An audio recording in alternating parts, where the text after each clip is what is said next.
แล้วไปทุกคนโซนโค้น้อยค่อยกับนักเขียนกับพักกันลักมือแซวๆละบาดนี่ก็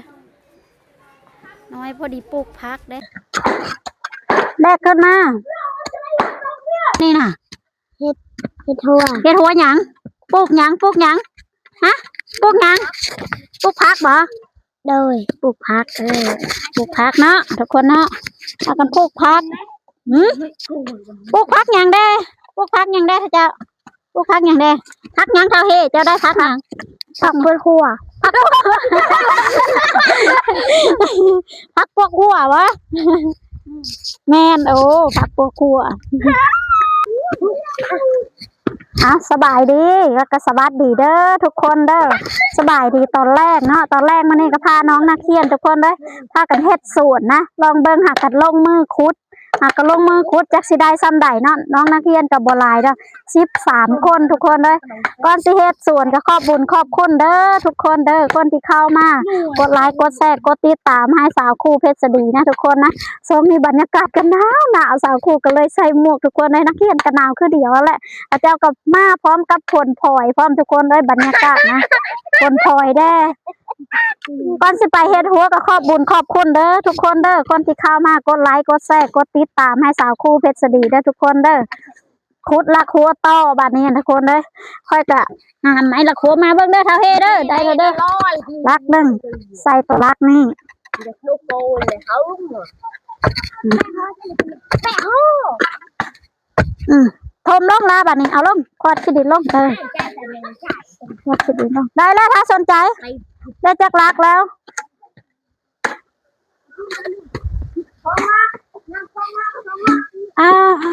2 ลักแล้วบ่ไปตัดเนี่ยได้ใกล้หัวกันแท้เอางี้มาซักแน่นี่ซักลักกันนี่นะซักลงแน่นี่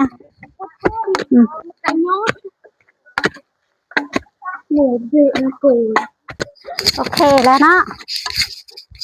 เจ้าเอาไม้มาไปเอาไม้ไปเดี๋ยวหาไม้มาใส่ลักนี่ไปเอาไม้มาเอาลักนี่เอามาใส่นี่ลักนี่คุณเลิกเด้อคุณเลิกเด้อถ้าจบเครื่องเถอะฮะปลูกพักเท่านี้ได้โลเล่คุณเลิกเด้อพี่ไม้อยู่พี่แล้วเอาใส่เด้อเด้อได้หลายบ่เสียมบ่หลายอยู่บ่เสียมมาเสียมจักดวงเสียมมาถ้าดวง2 ดวงนี่บ่ผู้บ่เป็นก็บ่ได้คุดเนาะใส่โลเล่ฮะน่ะแทะมานี่เด้อเบิ่งเอาไปแทะมานี่ละก็มาคุดบ่อนนี้นี่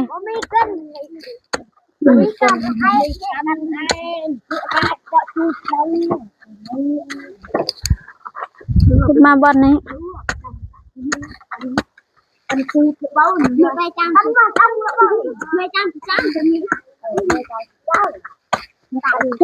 จักรักและสนใจรักนั่งป้าทำงี้เองแต่งนุ่งทรงกันสั้นเสื้อกันสั้นบหนาวะวันนี้พากันอองแห่งงานอีกช่วยใคร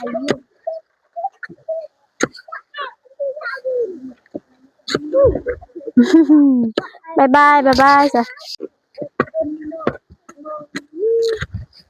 โอ้บ้ามานี่น่ะเฮ็ดหัวหยังปลูกหยังฮะปลูกหยังปลูกพักบ่โดยปลูกพักปลูกพักเนาะทุกคนเนาะเอากันปลูกพักปลูกพักหยังเด้ปลูกพักหยังเด้เจ้าปลูกพักหยังเด้พักหยังเท่าเฮเจ้าได้พักหยังผักเพื่อหัว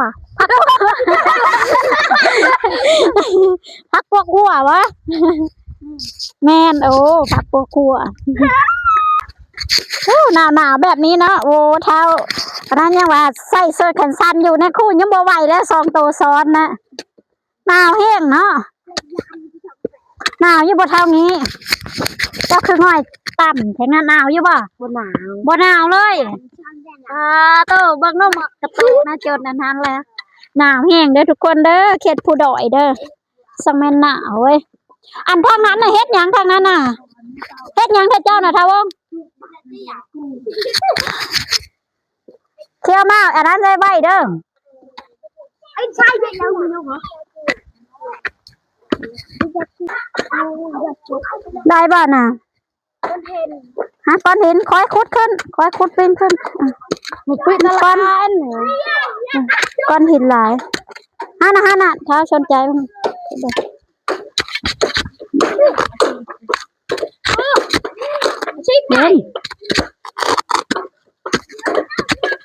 เด่นก้อนหินหลายเนาะ เอาเพื่อนไปหนึ่ง เดี๋ยวนี้วันนี้สนใจอ่ะวันนี้ก้อนหิน แล้วก็เอาปุ๊บจะเขียนไว้เด้อทอง ไปนั้นบอสอันนั้นค่ะ มาเอาไปเด่นไอ้เด้อนั่นไอ้เด้อ แบกขึ้นมาในสายหมดนั้นได้สาย ยังโอ้เจ้าเลยชีเจ้าไป เบิ่งเด้อมันต่ำเด้อ นะเนี่ยไอ้ทอมาสิบ่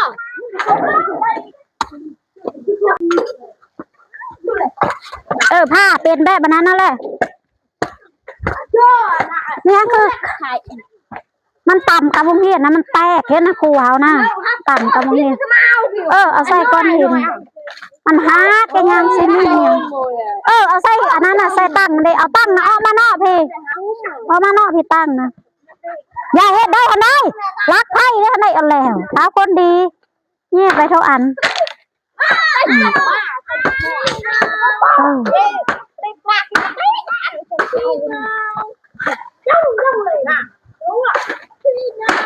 เบิ่งเด้อมันต่ำกันเด้อ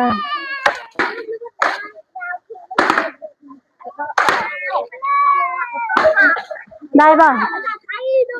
บางนั้นมันถือพักมาละทางพูนนะเป้ออกเยอะ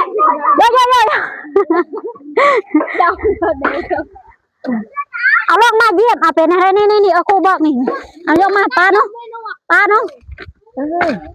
ชิ้นยากบ่นี่เห็น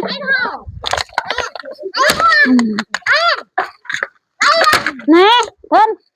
โอ้ยขายแบบนี้แบบนี้แหละได้แล้วบ่รักนะได้แล้วนั่นน่ะเอารักไปใส่ได้แล้วทำงี้แล้วละสนใจพี่สนใจยังรักนี่เอาเลิกนะเป็นยัง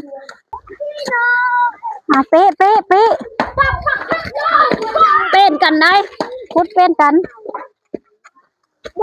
เด้นี่ตัวนี้อันนั้นเอาลักมาใส่อีกบอลนี่นะ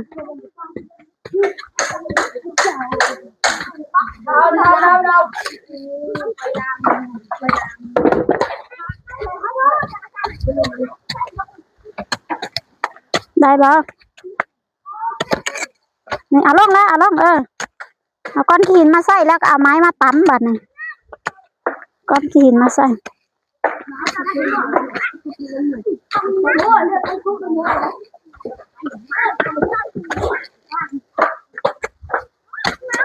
เอาอันนี้เด้อต่ำเด้อนี่เด้อต่ำมัน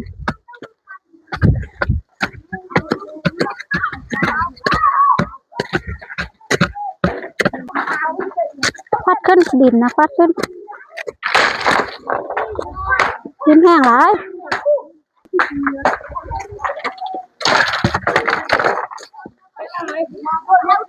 ได้บ่เอาค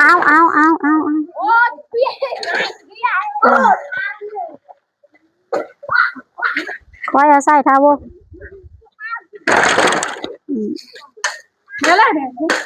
แล้วที่หินบ่อนี้วะไม่จะพาห้องกะลี่จะพาโอ้เนาะเท้ากันเอาคนใส่ซะคุบใส่ซะมาใส่เอาใส่ ก้อนเห็ด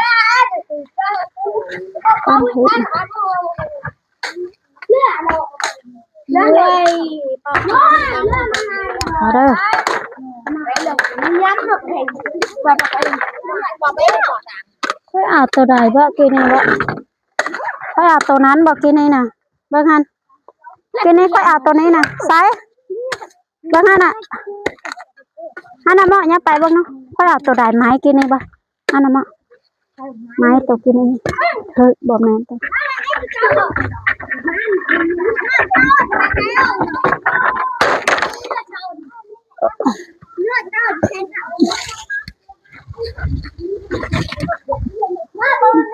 เบิ่งหั่น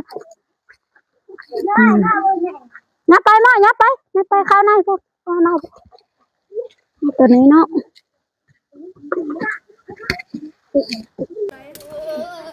ได้แล้วนางวิ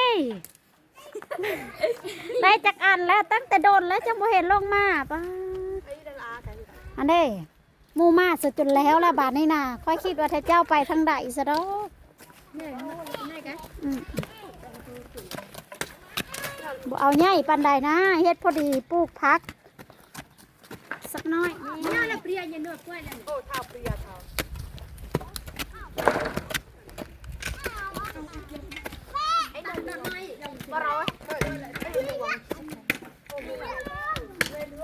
มันง่าวพอบ่ง่าวก็ตัดออก มันช่วยพอดีจบ เอามัดไปบัดนี้เริ่มลงมือมัดแล้วนะทุกคนนะมอชำบิดก็ตั้งรักอีกอย่างขึ้นป่านนี้ก็ได้มัดแล้วนักเรียนสุพรรณมัดเลย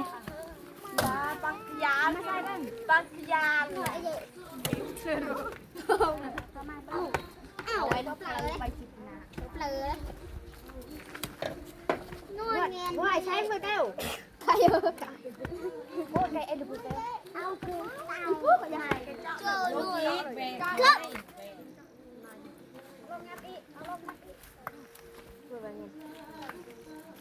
็แล้วเอารักมาใส่อีกได้บอกใจมาได้ไหมมาลงมือน้ำเด็กได้ไหมใส่หมวกมันลงคือเลยเพราะอากาศมันหนาวแห้งเด็ก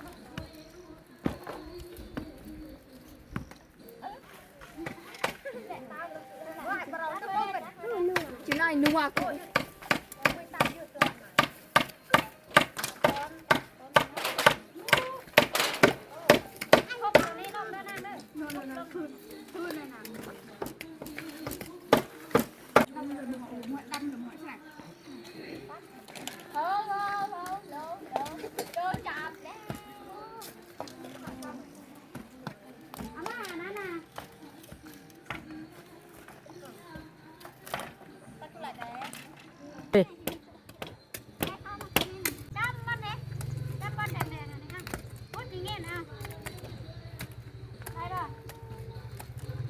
ได้หลายเติมแล้วนะทุกคนเนาะเคยจะแล้วส่วนน้อยบ่เยอะปานใดสมนักเรียน10ปลายคนเฮ็ดได้สำนี้แหละเคยอยากแล้วโอซีนิ้ว5นิ้วใช้อันนั้นก็ลำบากมาก นาย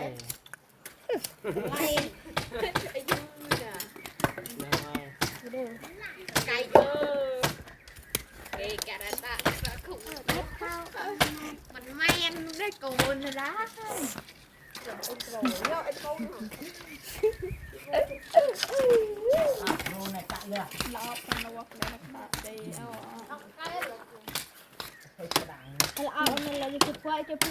โอ้ยไตอ่ะยาไตอ่ะ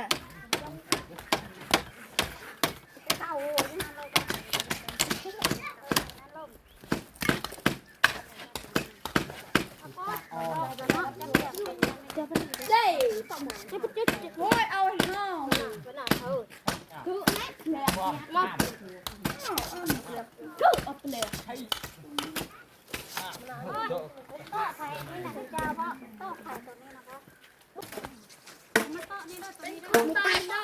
Ui đang bông thu anh không cự trong người cặp này làm một cự cũng xin giấy một cự คือในได้มันยาวกระทั่งนั่งรถบอกเอาได้3 ตัวอยู่ในนั้นน่ะ แล้วไปทุกคนโซนโค้น้อยค่อยกับนักเรียนกับพักกันลักมือแซวๆละบาดนี้ก็น้อยพอดีปลูกพักเด้มือเดียวแล้วปุดเลย